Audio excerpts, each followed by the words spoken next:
You're watching Action News Now. Storm Tracker weather. Coverage you can count on.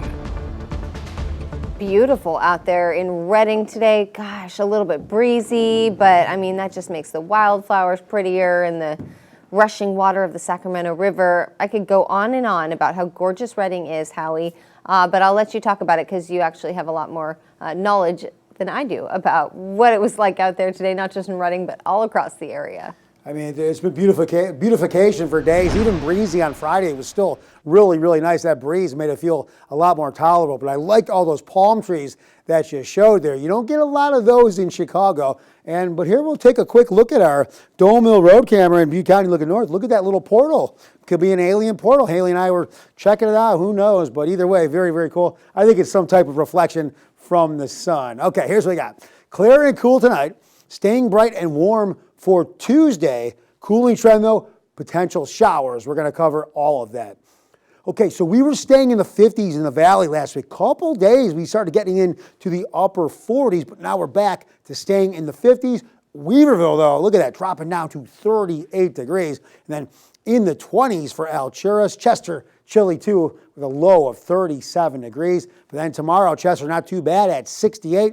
Alturas at 67. Hayfork and Weaverville up there around 75 degrees. But the valley, look at this again for tomorrow. Above average by almost 10 degrees, pretty much mid to upper 80s right across the area here in the valley for that matter. Okay, let's break all of this down. High pressure's been in control now for a while. What's going to happen though?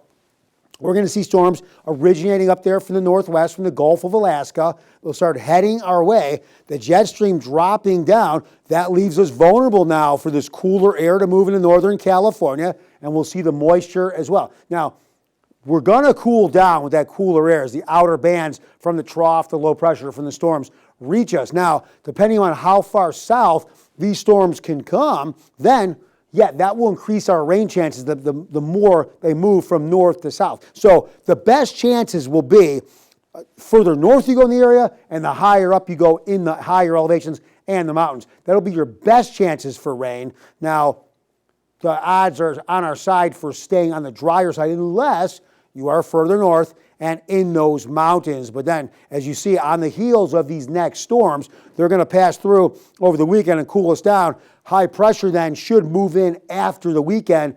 Then we'll start shooting back up temperature-wise pretty much to where we've arrived to, and that's temperatures, for the most part, in the 80s. All right, here's what we have for Tuesday, the warmest day of the week tomorrow, but then you see us cooling down until next week when high pressure eventually moves in behind those storms. So we still got about 30 to 40% chance of showers over the weekend. Remember, a better chance, though, we stay on the drier side, Haley. Okay. We're going to warm up again.